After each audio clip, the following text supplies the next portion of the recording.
Welcome to Politics Done Right. I am your host, Egberto Willies. This is a progressive program that will take the mystery out of politics. This is the program that will encourage you to make sure government becomes we the people.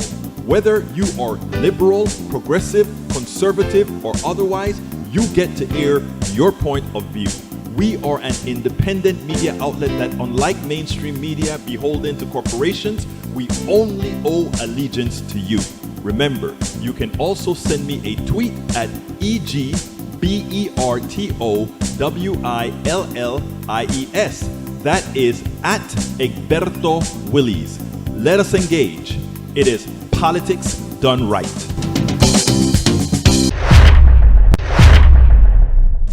Well, folks, welcome to one more edition of Politics Done Right. I'm Egberto Willies, your host. Thank you so kindly for being a part of the show. We are here today not to have fun, but to have fun. Not to have fun, but to have fun and do the news together, do the ideas together, do everything together. Welcome aboard, Brige MCP, Michael Rudnin. Before we take off, how is Ashley doing?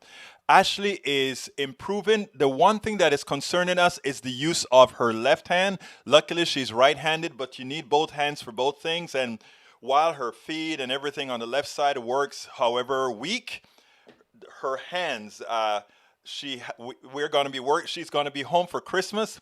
And since she can't start therapy until next year because you know how things are filled up at the hospitals, etc., I will be going through therapy with my daughter. We're going to be going on walks. I'm going to be working out her fingers, making sure to stretch them so that she can get back use of them. We're going to be working hard as hell to bring her back. Therapy at home until she can get back to Washington, D.C. after Christmas.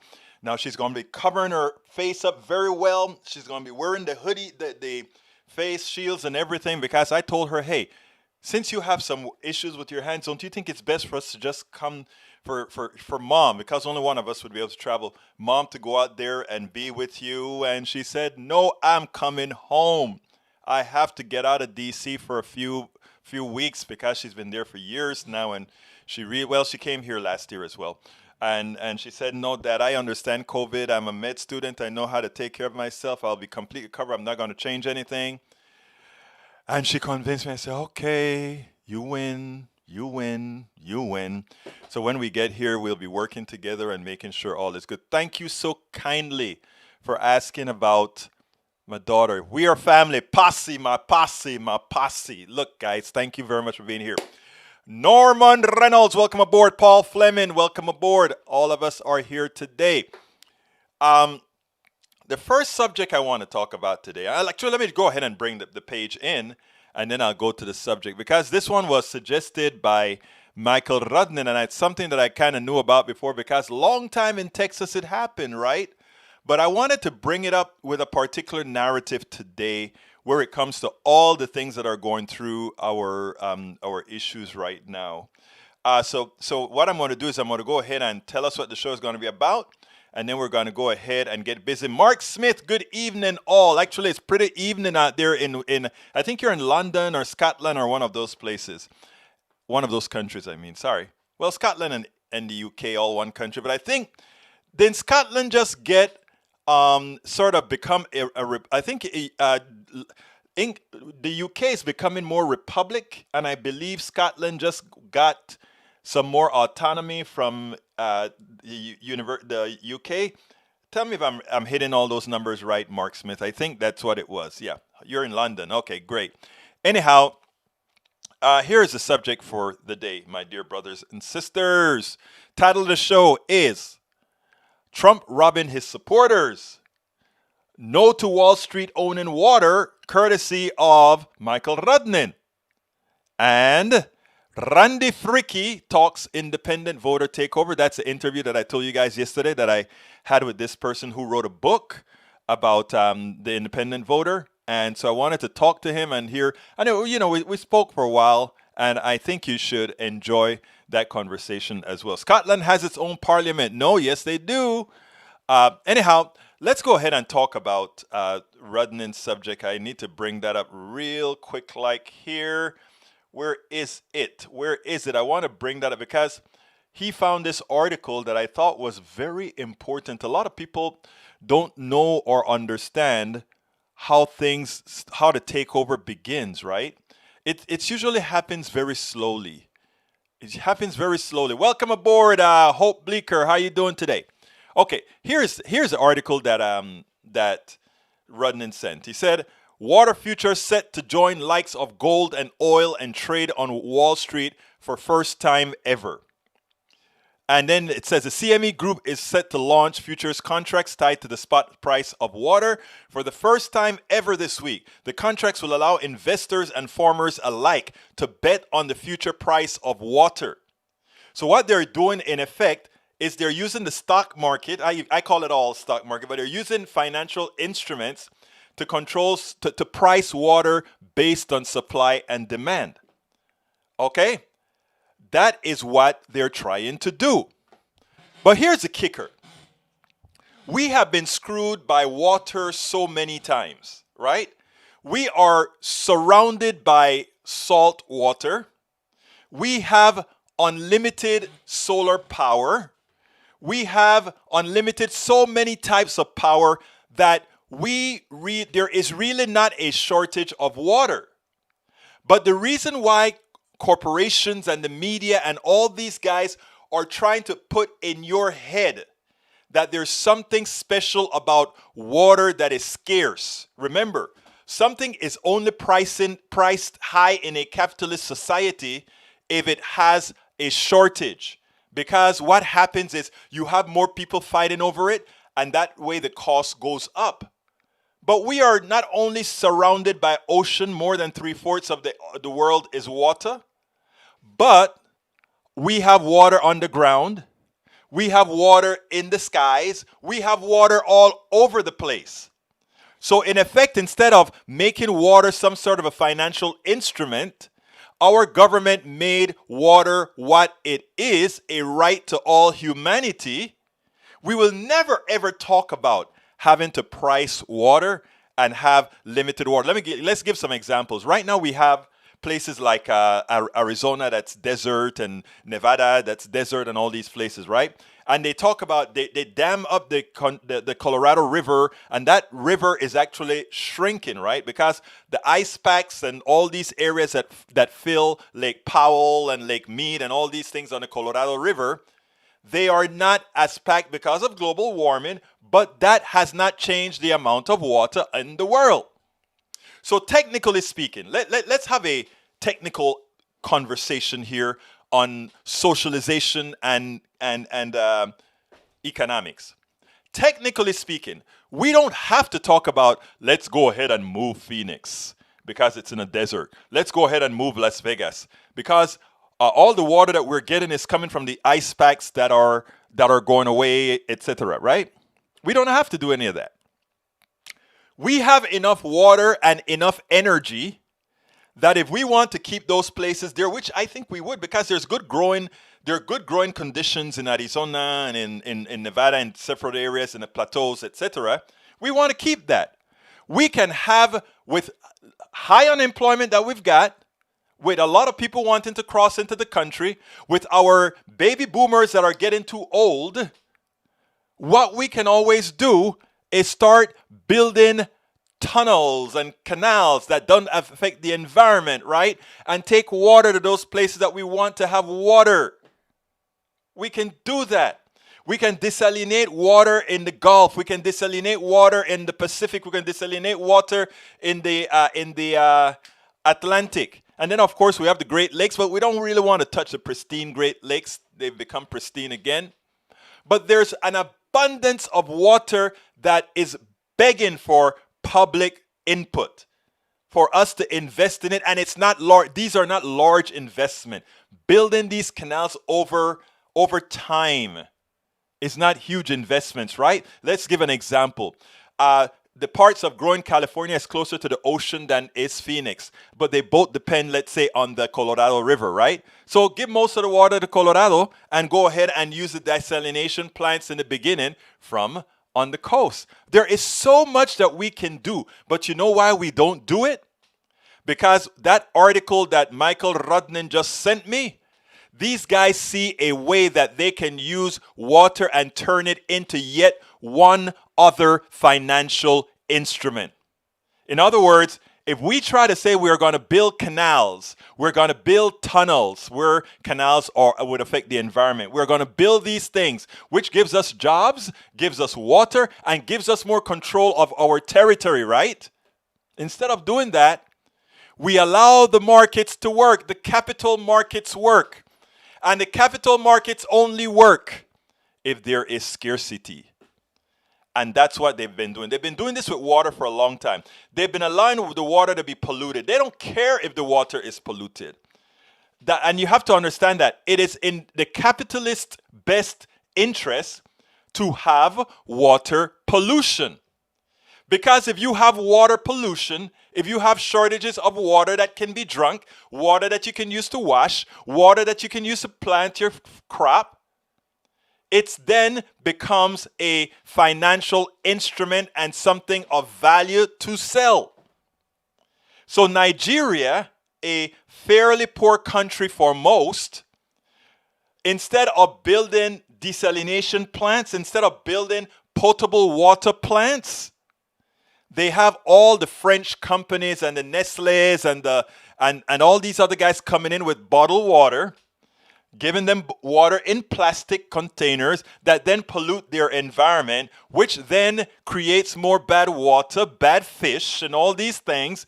And that creates a shortage of those things as well. So then we have a new item. We have fish farms that is commoditized.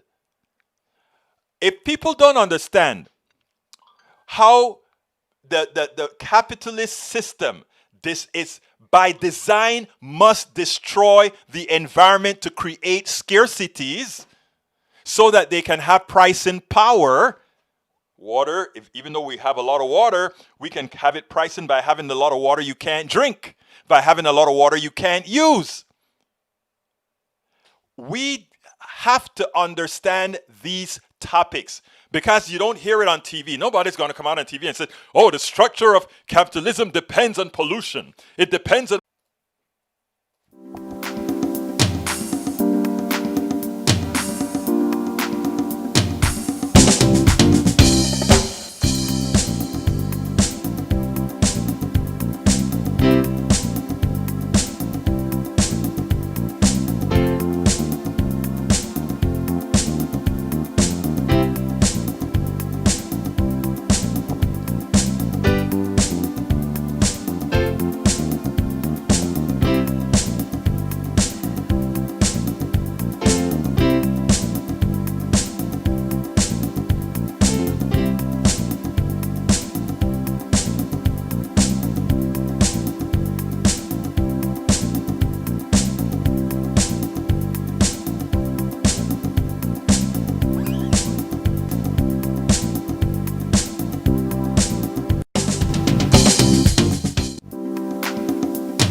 Okay, folks, we are back. And let me tell you, that was a very, very, very hard crash.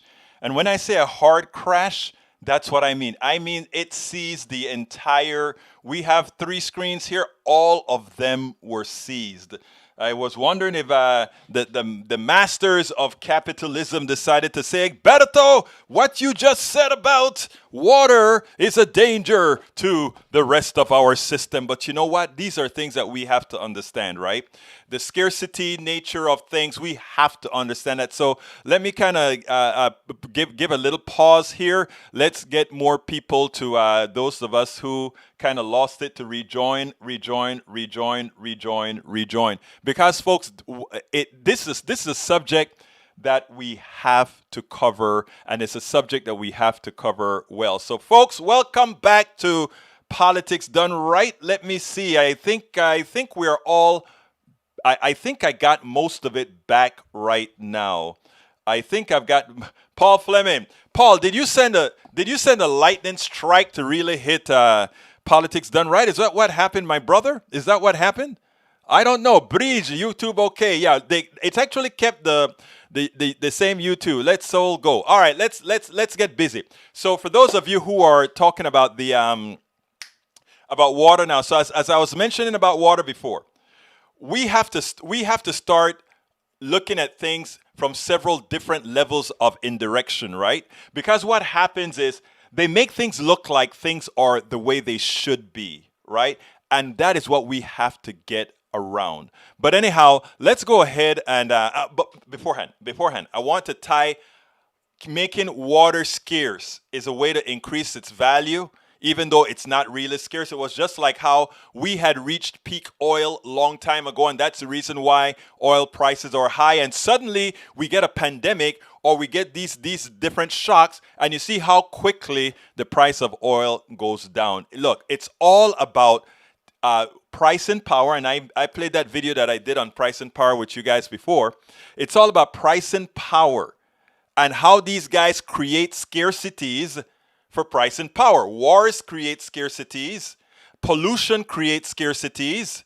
All these negative things produce scarcities because they do harm to us, and we want to alleviate ourselves from the harm, and the capitalist is there ready to make a product for a destruction that they themselves cause. It is them who have the plastics in the oceans. It is them who have the polluted water. It is them who, all these things are created. And, you know, some people might say, oh, but they didn't do it on purpose. Oh, really now? They didn't do it on purpose, eh? Let me tell you, if you don't believe they did a lot of these things on purpose, I have a bridge to sell you. But look, it is important that we get these concepts. But I want to tie that concept into something else, because it goes into healthcare as well, right? They talk about healthcare being scarce. How do you make healthcare scarce? You make sure that my daughter is in med school. My daughter, when she gets out, is going to be $500,000 in debt, even though I paid her entire undergrad degree, and I still help her with with certain things there in DC. But her ultimate university, et cetera, is very expensive. She's going to be close to $500,000 in debt when she gets out. You create you create a shortage of doctors, then you create a shortage of hospitals, you create a shortage of all these things, and then you can price at will. Now, the real thing to do is to really have the government, we the people, look at the people who can become doctors and are willing to do so, educate them, and after we educate them, they serve as doctors making a darn good salary, and they don't have to worry about all the expenses that come with paying high interest loans back to the people, the corporate structure. If we start looking at things that way, healthcare would be different. As Bill Maher would say, Bill Maher would come out right there and tell you, healthcare is really nothing more than sick care, another way to make money off of your bad fortune. So you take a look at all the things that we make money off of, right? It is always good to make money off of things that hurt human beings, because human beings are trying not to be hurt. So if we can dirty up your water, if we can make you sick, if we can do all these things, then have I got a cure for you that you're going to have to buy. And that's what it's all about. We have to understand. We have to understand how the system really, really works. Okay, the Rachel Maddow stuff that I was going to show on, I'm going to put that off until tomorrow, because I want to play our interview today. And if I don't put it off until tomorrow, that's going to run into that time, and we're going to have a time issue if I do that. So what I want to do here is first, for those of you that are on YouTube, I want to invite you to subscribe to my channel. Whether you're on YouTube or anywhere, please go ahead and click subscribe button. It doesn't cost you a penny to subscribe to either YouTube and likewise Twitter. Please go to Twitter. It's twitter.com/Egberto Willies, twitter.com/Egberto Willies. So please subscribe to our Twitter. Please subscribe to our our Facebook page. That's just liking our Politics Done Right page. And please also go ahead and so let me give you three things. Subscribe to our YouTube page. That way, when we have things out, you get notified. But you have to enable notification, and we put out about 3 to 5 videos every day. Go ahead and subscribe or what do you call it? Like our Twitter. How do you say again? Subscribe to our Twitter. And likewise, please go ahead and like our page. Now, if you like what we do and you see the importance in what we do, what we do is try to give progressive information throughout the internet. We supply a lot of the internet with this information. Why? To counteract what the right is doing. The right is spending hundreds of millions of dollars to put that out there. And what we do is we do our part to make sure that our point of view is also placed in the strata. And since we know that our policies are better, when people read the policies that we support, more than likely they will gravitate towards us. Now, the other ask that I have of you, I have several asks every day for 2 minutes.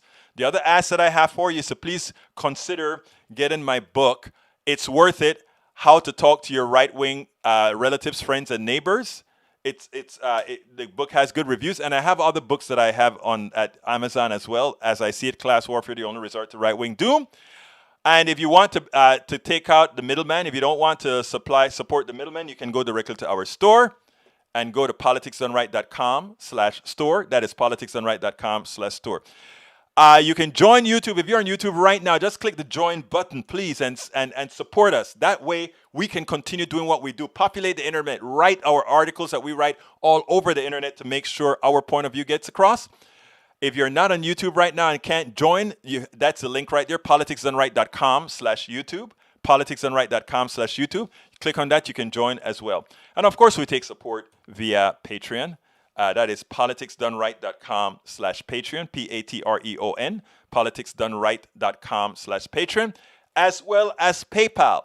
And we have politicsdoneright.com/PayPal. And I want to thank all of you who are already supporters. A lot of you that are in the room right now are supporters. And even some of our good conservative right-wingers are supporters. I don't want to call his name out right now, but yesterday he gave us a great PayPal support. If he gives me permission to call him out later on, I will. But I want to thank you. You know who you are, Mr. My brother, right-wing supporter here. Thank you for supporting Politics Done Right as well. So go ahead and click that join button, and if you click it now, we'll go for it. Anyhow, let's go ahead and get our interview. I'll do the Rachel Maddow stuff tomorrow because with all the stuff that happened, it kind of messed us up. So let's go ahead and do Randy Fricke. Let's go. Welcome to another edition of Politics Done Right. I'm Egberto Willies, your host. I'm here with Randy Fricke. Is that how you say your name? Real close. Fricke. I pronounce the E on the end. You pronounce the E at the end. Randy Fricke. Randy Fricke is the author of the book America's New Revolution. But that's not the only reason I wanted to have Randy here. Randy is somebody that is politically engaged. And for anybody who follows my sites, know that I believe in a particular phrase that says political involvement should be a requirement for citizenship. And the reason I say that is because a lot of what's happening in our society today is because too many of us refuse to be politically engaged, irrespective of whether you're on the right, left, middle, top, bottom, or whatever. And when I heard from Randy, I was impressed. And then he said he wrote a book. Said that's even better. Anyway, Randy, welcome to Politics Done Right. Thank you very much. Glad to be here.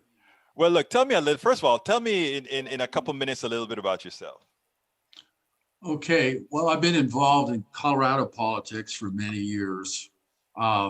in 2004, I ran for Congress from Colorado's 3rd District as a Democrat at that time. And then shortly after that, um, I left the Democratic Party in 2010 and then became a very proactive independent voter activist. And so, which kind of brings me to this point now, where I've now authored a couple books. Of course, the America's New Revolution is the latest one right now.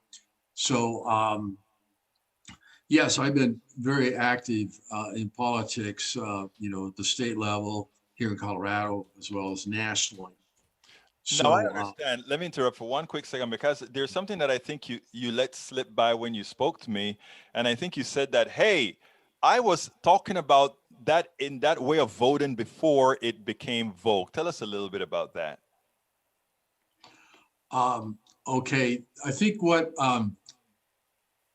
the important thing here that I'm trying to probably emphasize as an independent voter, as far as one of the organizers of the movement, I call it a movement because um, millions of independent voters have been disenfranchised considerably over the last few years. And so I became more engaged politically as an independent in trying to get recognition for independence. Now, Voice. in what way would you say that independent voters are disenfranchised? Well, I got two numbers for you. Mm-hmm. 2016 Mm-hmm. Presidential election. In those primary elections, 26 million independents were denied voting. Also similar in 2020, just now, this year, relatively close to that same number were denied access because a lot of the Democratic and Republican parties are closed primaries. Independents cannot vote unless they register to vote that one party or the other. So that's what we're trying to overcome in this movement. Now, do you consider that if you want to vote for a Democrat, then why not just register as a Democrat to vote for them? And if you need to vote for a Republican, vote. Well, I guess it's because you may want to vote in one set of races for one side and then another set of races for you. You don't necessarily want to restrict yourself to one side. Well, correct. I think one of the things about Colorado passed legislation a couple of years ago where independents can vote in, they can choose whether to vote a straight Republican ticket in the primary or a Democratic ticket. So they opened that. I call that a some people might call it a semi-open primary. I call it a semi-closed. I think I But more agree with you in that regards because I think you should want to be able to choose. Maybe in the attorney general, you have more interest in what the Republicans have to offer, and then maybe in the in for a representative, you may have more interest in what the Democrats have to offer. So yeah, I see your point. mhm. Well, one of the things, and then to go, actually, I want to move. Um, Basically, one of the things that we campaign for as independents right now in this movement is that we want to go to a totally um, nonpartisan open primary system Mm-hmm. in every state or even nationally. So, and I have just proposed, and this is in my book, in the last chapter there, where I am proposing that we have uh, a national independent voter presidential primary. So we have our own, where we can get our own candidates in front of the American people. And so we're not trapped into that, what I call the party voter prison of the Right. Democrats and Republicans. So we're trying to escape that. And I feel that if we can establish an independent primary, this is going to be obviously it's going to make waves with the two parties, but that's the idea. That's what we want to happen. We But won't you need then to. consider, to be honest, Randy, if you do things that way, when the independent just become an independent party, a party called the Independent Party, just like you have a Democratic Party. You could call it whatever you want. I understand. I get that question a lot. That's pretty normal. We're trying to avoid the party label because we have such a broad spectrum of political interests in the independent voters. I mean, we're all over the spectrum, left, right, middle, whatever. So we don't want to narrow our focus into a party per se. We would prefer to stay a strong movement and develop the nonpartisan primary system, and then advance as well into the independent primary system.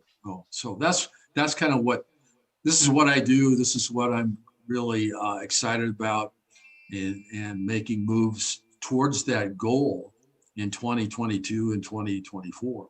Okay, let's go ahead and talk some about your book, because I find your table of content is quite interesting, and I like it.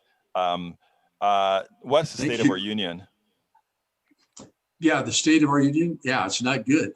And the problem is the two-party systems have come to this gridlock that we've come to be familiar with over and over. So we've got to get out of that gridlock. We've got to get independents, third-party people more into the national political scene. So we've got to get the Democrats and Republicans, we got to get out of that trap, get out of that prison system that they've got all Americans trapped in, and move away from their system, which is obviously not very good now. It's bipolar. I kind of have a feeling that this is one time where if you had more protagonists, meaning if there were more than two parties, we would know that you have to make a deal to get things done. When you just have two parties, it's yes or no, and it creates a problem that way. So I think that's pretty much it as well. Now, the state of Trump. Why did you create a whole chapter called the state of Trump? Well, it's kind of amusing actually, but obviously I don't recognize Trump as a president because number one, he's not qualified to be president, and that basically his presidency just created so much chaos that this is part of the problem with America, is that he took over basically the Republican Party, and it's not Republicans anymore, really. It's Trump's. It's Trump's party. It's a party of Trump. And so his thing is to create chaos in America so he can do whatever he wants. Now, the man got 74 million people, Randy.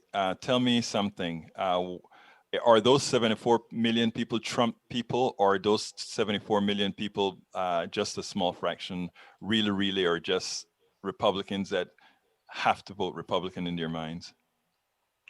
Well, I think that part of that's true. I think part of them have to vote, they must vote Republican because they have, especially the establishment Republicans. I have to give them credit. They really got out the vote. But you see, we're just dealing with those same two parties, right? Antagonizing each other. And now, keep in mind that the votes were high. Biden and Trump got a tremendous amount of votes, but there's still a large segment of voters, registered voters in America, that didn't vote. Yeah. There's about 100. We're talking millions of Americans did not vote in this election. Yeah, I think at least 75 million. We could have gotten at least 75 million more votes or so. Okay, Wall Street and the wealthy, or rather the establishment economy. I don't know how comes you had those two chapters separate, the establishment economy and Wall Street and wealthy economy. It seems to me like those two should be merged together. They were before. Okay. So I separated them just to focus, have focus on both of them. But yeah, I think, our economy is, it's structured. It's the wealthy 1% basically own our economy. There's no trickle down. we have to fix that. And when you've got Wall Street, the two parties working for Wall Street basically right now, the 99% or Main Street Americans don't have a chance economically in this system. So we've Well, got to change it around somehow. no, I like that you actually have an education in America, and I think that is something that people don't quite understand. And I think we discussed that a bit on our show today, where we actually said that our education, one of the problems that we have is that we've dummified America. So we no longer think about how things work anymore, and because we don't, these guys can. I mean, the only reason we have Trumpists versus people on the left, even as they really support a lot of the same things, is because there are two different narratives that are done on purpose to keep people separated. Your thoughts on that? Yeah, I agree with what you said there, because it's American people basically need to find different. I call it, as far as the economy goes, I like to look at it as creating. We need to have innovation in banking for Main Street Americans. We need to have innovation in jobs. And this is where, what I call a new deal needs to be established for Main Street Americans, not the 1%. This new deal should only be for the 99% for Main Street Americans who are struggling today. So we have to develop a second level economy, if you will, where Main Street Americans can borrow money easily, where they can, build a house, own a home ownership, so this is part of the transition I believe in, is to overcome inequality. We need to start there and start working on different levels of economy for Main Street American people, and not the wealthy 1%. So we have to develop a new economic system to support the 99%. I'm very glad that you actually said new economic system, because the reality is our economic system. I mean, there are a lot of good economists out there that believe in things like collectives and these other forms of having more employees involved in, stakeholders in the businesses that they work. Right now, they're stakeholders, but they're treated just like I just call it slaves. I think most corporations treat their employees like slaves, but even as they keep it in a sort of an antiseptic fashion, it's one of my phrases I use that's pissed some people off. But I really think that until we take more control of our own jobs or our own security, which we are the ones who do, exactly what you talk about is what we get. 99% of the people fighting for just a small percentage of the capital. Now, as an economy, how would you envision a transition to a different economy, and what would that look like? Well, I was going to bring this up. One of the new concepts that I came up with is called an economic. So what if we establish an economic union for the 99%? So that can become their own economic system, where you have education can be free, or at least the cost reduced substantially.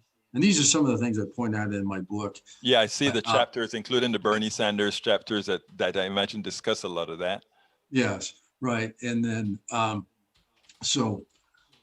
of this, the other thing is one of the other things I came up with. I mean, our government wastes so many billions and trillions of dollars that we never see, it never trickles down. And I developed a new a system called quantitative sharing. I'm interested in hearing that. What is quantitative sharing? I mean, almost not like quantitative easing. Yes, right. Instead of quantitative easing that comes from, our federal banking system, Wall Street, and where they get their free handouts from the Federal Reserve System. Right. So anyway, so this is one of the concepts I want to develop where, you know, uh, um, so much, where do all the government fines go? We don't know where those trillions and millions of dollars go. They fined Wall Street, you know, millions and millions of dollars a few years ago. Where did that money go? And Back I into the tried to track treasury. some Yeah. of that. I can't find it. Right. So there needs to be a fund or a system called quantitative sharing that where American people like Wall Street that cheated so many of us back in the 2008 depression, they call it depression, It was. recession. And so that money needs to be shared with the American people. It doesn't go to the military. It shouldn't be going there. It should be going into uh, maybe a dividend, if you will, to the American people. So, we're the ones that got cheated, and usually, I mean, the system is set up that way. But so that's just one concept that can be plugged into a new economic system for the 99%. So that's just one idea. No, it's interesting because a lot of things that you hear people like yourself talk about, especially folks who've written books that actually, and the reason why I say written books is one of the things that you have to do when you write a book is sit down and analyze something, because when somebody's reading through the book, they're going to want to make sure that you're not just writing stuff off that you understand the concepts that you're going through. And I think those of us who write similar books, we always end up at the same place, and that is the economic system is rigged. And not only is the economic system rigged, is to unrig the system require a massive change in the way it operates. And I think that scares a lot of people. And until we find a way, and you can tell me if you agree with that, but until we find a way to express a smooth transition where people won't starve, or people won't lose their homes, or people won't lose their cars, until we can establish that transition that says, look, the average person is going to do just fine. We don't want that wealthy person to really feel a hell of a lot of pain, but we just want to let him know, or let them know one thing, and that is that the pilfering is over. Yes, right. No, I agree. And I start out the book by saying how that our economic system is rigged, along with the political system is rigged. So so it's the economic system is rigged against the average American. They don't have a chance to survive in a capitalist economy the way it's structured. Well, And I don't know. I haven't read your chapter on on where it comes to the economy per se, but I I think that I can prove mathematically that the capitalist system is unsustainable. I mean, yes, mathematically speaking, right. it's not sustainable. And until we come to that realization and put it in a form that people can understand that it's a house of cards that has to cave periodically. And people like Richard Wolff, the economist, talk about that a whole lot. It has to go through that transition where it collapse so that there's something to build again. It's by Very, design. yes, very good. And I totally agree with that. And it's where does it all end, for the capitalist system? Um, Wall Street and the Federal Reserve and members of Congress who are owned by the major corporation, Right. set this up for us. And so we have to figure out a way to get out of this system and be successful on our own financially. And that's one of the things that motivates me to, to dive into this dialogue about the economy and create a new deal just for us, the 99%. Right. And we need to get there in a hurry because the Yeah, and I'm glad inequality. that you just said that. Well, you just said something that's very important, Randy. You just said we have to get there in a hurry. And here's what why I love that. Because as it turns out, right, we say capitalism is not sustainable. Unfortunately, it is sustainable within the next few decades or the next few, maybe 100 years or so, because there's so much more that can be exploited. There's so much more left to exploit. Yeah, right now, Americans are feeling the pain of exploitation, right? There's a point that we exploited everybody else and we were getting the spoils from that exploitation. They ran out of those people close by to exploit, so we can exploit. Now that China has a growing middle class, and India has a growing middle class, and there are a lot more of them than there are of us here in America. So there's a whole lot more bodies to exploit before it all comes down. Right. No, that's an excellent example.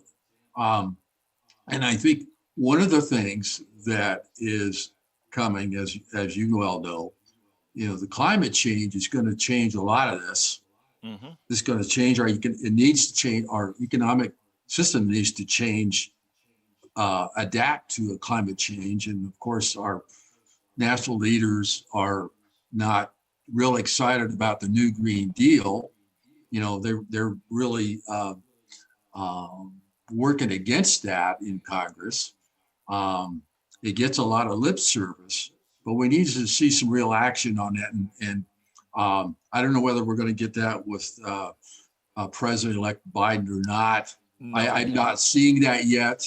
I'm not seeing it because this is one of my specialties, is environment and renewable energy.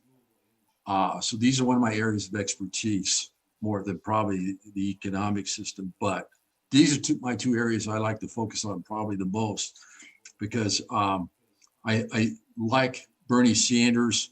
He wrote his own new Green Deal, and then very much coincides with the Senator Markley and what Alexandria Cortez, what they endorsed. So I think, the progressives and the Democratic Socialists and all the progressive people in the left need to really push hard right now. It's going to take a lot of hard work to get President-elect Biden. I think we might have a chance with Vice President Harris. She's, warmed up to the new Green Deal early on. So hopefully we can, get her ear and really work with her on pushing the new Green Deal. So the new Green Deal needs to kick in as soon as possible, because that's our new economy right there. Yeah. Now let me just tell you, Randy, because we're going to have to wrap up pretty soon. But Okay. what I want to say is that I think what you said, it's absolutely right. Right. But the thing about it is that what we have to do is the left has to coalesce first of all, and not be as the kind of left that we've been for so long, which is, if you don't do it my way, I go form another group, and we go ahead and we form another group, and we have to coalesce. However many groups we have, in my humble opinion, we have to coalesce into something that is that has the same focus, and maybe focus on 2 and 3 things. I don't know what you think about this. Focus on 2 and 3 things. We can be disparate all over the place, but focus on 2 or 3 things and force that through, and then we can be as left as we want after that. Well, no, very good. No, that's an excellent point. The nature of politics calls on us for us to do that. And so we need to coalesce and form the collaboration among many people to make this happen. So we have a lot of work to do. So Well, look, I hope we can get there. We got to get out of here, but let me just say one thing. First of all, thank you for being on Politics Done Right, first of all. Secondly, one of the reasons for this platform is to make sure that all of us in the progressive space we can get our vision out there, and not only get our vision out there, but allow, I'm going to make sure that your book is placed on our platform as well, because I think what's important, right, is on the right, you find that they are very supportive in getting people to do the same things. I think that is something we can learn from that side. and ensure that we have a more symbiotic relationship with all of those in the left, irrespective of how left you are or that sort of thing, so that we can go into one place. So it was my honor to have you on the program. Thank you very much for writing your book. When we process Thank your you. video, your book will be on the screen too, and we'll encourage people to go ahead and get your book. It's always good to hear all different opinions that we can coalesce onto something great. Well, thank you very much. It's been an honor on this end too. Thank you. All right, folks. I hope you guys enjoyed. I mean, Randy, when Randy contacted me and said, "Hey, this stuff," I wanted to talk to him because just looking at the title of his book and stuff that I wanted to see. Anyhow, I want to answer Eric, but I want to go to my brother. Norman Reynolds, because Norman says something very, very important that everybody needs to hear, because it is a genesis of all production of things that we buy and sell from the corporatocracy. And I'm scrolling down trying to find his darn message, and as you guys know how it goes, as soon as I start scrolling, I lose it. But I want to find Norman's message, because Norman had a very important message, and then I'm going to go to Eric. Where is Norman's message? Damn it. Come on, Norman. I had it on the screen and then oh, there we go. Norman said the following, and this is very important, folks. Water value is the same as pollution value. It is the cost of producing it to the delivery point. Pollution is part of all manufactured products, and its cost needs to be included in the cost of the product. I think I agree 100% with what Norman just said. I need to add another piece to that Norman left out. Norman didn't put that a part of the price of that product as well is the shareholder value that they get after all costs are put in. All their costs. It's a cost of the bonuses that the executives get. All of that is priced in there. But here's how they steal from you. When you buy a gallon of gasoline, okay? When you buy a gallon of gasoline, within that gallon of gasoline, after it is burned, it gives off dioxins and these other chemicals that go into the air, that goes into the lungs. Also, while they are manufacturing that gasoline, actually it's a dioxin is that manufacturer, I believe, they're manufacturing that gasoline, all those pollutants for the people that work for the company and the people that live around, that is infecting them and making them sick.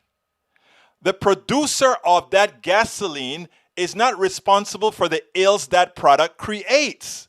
Because it's not responsible for the ills that product create, they can sell the gasoline at a reduced price, and so that you buy a lot of it, and the excess value of that price then goes to the shareholder and the bonuses to the executives.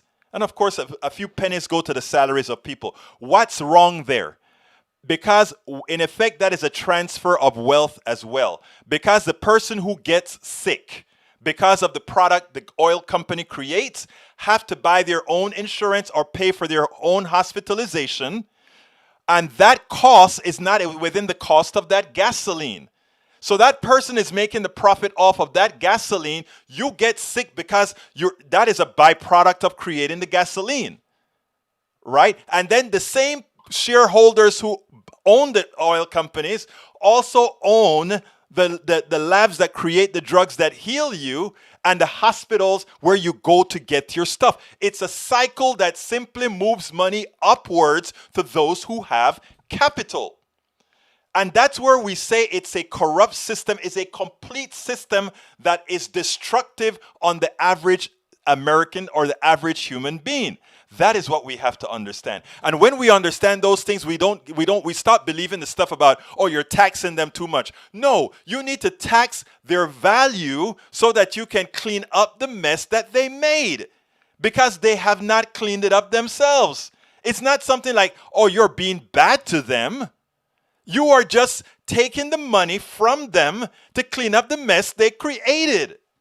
And it's all about narrative and how you speak about things where people can understand it. And the regular news don't give you that narrative, right? You can't hear that because they won't allow that to be on regular TV are too often on regular TV. And why? Because suddenly the drugs that you buy for your health care, which was mostly created by government grants to universities, who, when it turned into a product, they sell the rights to corporations who keep all the profit and don't want to pay the taxes to give it back to the government. Okay, now here's the important thing. And before I go to the important thing, I need to salute all the people in there, and then I'm going to Eric. All right, welcome aboard, Deb Denny, Breach MCP, Tank 28, continuing Eric Hayes, Norman Reynolds. I got Breach already. Michael Rudnin, Paul Fleming. Let's see, Nanette Bird Smith. Welcome, Nanette. How you doing, young lady? I saw a post that you posted earlier, Nanette. I wanted to talk about it, but I got to let it slide till tomorrow. Remind me about it tomorrow, and then we'll talk about that post that you made. Very important one. Kathleen Lake, welcome aboard. Let's see who else. And if I miss you, it's because I'm scrolling real fast, and we have several hundred today. Let's see. Para ver. I think I got Norman Reynolds already. I got Paul Fleming. Okay. And like I said, folks, if you notice, we have conservatives, progressives, and everybody in here. And you see, we can have the conversation. That is where we have to be. Linda, Joe, Kensinger, welcome aboard. And by the way, I got, over the last 2 weeks, we had about 4 conservative supporters of politics done right. They became supporters of politics done right. One of them said I can post their stuff on the website, so I'm going to post their name on the website, like all of you who are donors on the website. So I'm going to do that as well. But here's the deal. Eric, I want to talk to you, Eric. And the reason I want to talk to you, and I only have 2 minutes to talk to you, Eric. You talk about if we tax the rich are going to do something else. Let me warn you about the rich. And by the way, I'm not going to be able to talk about the whole subject. Christine Park, welcome aboard. I'm not going to be able to talk about this, but I tell you what I'm going to do. I'm going to continue this subject tomorrow. So, folks, all of you that are here today, let's continue the subject about capitalism and where the money goes. But I want to give Eric a short answer. Rich people have nowhere to go, but America or one of its allies. And the reason why is the only way this system is maintained is through power. Unmitigated power. And given that we have the biggest army in the world, nobody dare mess with us, because our economic system will remain intact because it has a strong defense. So that's number one. The rich people aren't going anywhere. Where the rich people go, we allow them to go. We allow them to go to the Caribbean islands to hide their money. We allow that. If we decide that they can no longer hide their money in the Caribbean, they will not be able to hide their money in the Caribbean. So the fallacy about the rich is going to leave if we start taking things away from them, you have to turn that argument around. They have been ripping us off from day one. It started with the slaves. It started with the indigenous people. It started with the Chinese. And guess what is really... Guess who are the new people that they're extracting from? They've always done it, but they've done it in a lesser way than they've done to the other people because they could separate other people, right? It's not my white brothers and sisters. My white brothers and sisters are the new slaves. And that is the reason why our movement is going to be so successful. Because now everybody going to see that they really have a stake in it. You see, capitalism depended on creating gradations of people. You know, you had some people that could say, well, at least I'm not black. You know, at least I am not black. So even though I am not up there with Jeff Bezos, at least I'm not black. I'm not doing these things. And for those who think, Egberto, you're bringing race. Does race really belong there? Yes. Race is not a this color thing. Race is a social construct to control. And you see, the reason I can talk about all this stuff freely is I understand that. I understand that race don't mean diddly, right? We all the same. But if I can tell you we're not all the same, and then I can create different structures around that so that we have gradations of people, then I win and I have control over all of you. And that is what's been done. You know, there's this woman that goes on TV all the time and she creates an experiment. all blue-eyed people are dumb, all brown-eyed people are intelligent. And then she shows that experiment, and she shows how people start to act. And it's just an experiment. And she shows how people act based on you using sort of a caste system. But we're out of time. I want to thank you all for being here with me. We're going to continue this discussion if you want to, mañana, tomorrow. Because I think this is a healthy discussion for us to have. And I would love for more people to get engaged and maybe to have the phone lines. The phone lines are always open, but to have the phone lines open for people to get in here and talk. And maybe also what we do is we do a Zoom, a big Zoom for all our subscribers to YouTube. But folks, if you're just getting here, please, if you're on YouTube, click that join button and become a subscriber on YouTube. And that book that you see on screen, please go ahead and get my book. That book is called It's Worth It, How to Talk to Your Right-Wing Relatives, Friends, and Neighbors. It's worth it, I promise you. And I have all the books that I wrote there as well. If you want to cut out the middleman, just go to my store, which is politicsdoneright.com/store. And Brother Tank 28 wants to burn my book. Tank 28, I thought you liked me. Come on, Tank 28. You're here every day, Tank. You want to have a big Zoom, Bridge MCP, we will do that. Anyhow, folks, I know you guys can be anywhere. You can be anywhere.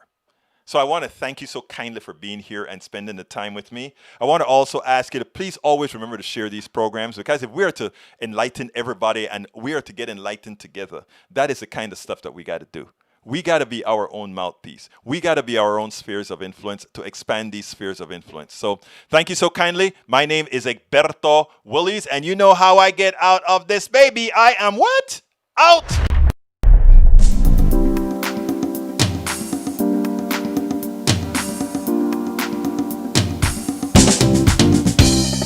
Welcome to Politics Done Right. I am your host, Egberto Willies. This is a progressive program that will take the mystery out of politics. This is the program that will encourage you to make sure government becomes we the people. Whether you are liberal, progressive, conservative, or otherwise, you get to air your point of view. We are an independent media outlet that, unlike mainstream media beholden to corporations, we only owe allegiance to you. Remember, you can also send me a tweet at EGBERTOWILLIES. That is at Egberto Willies. Let us engage. It is Politics Done Right.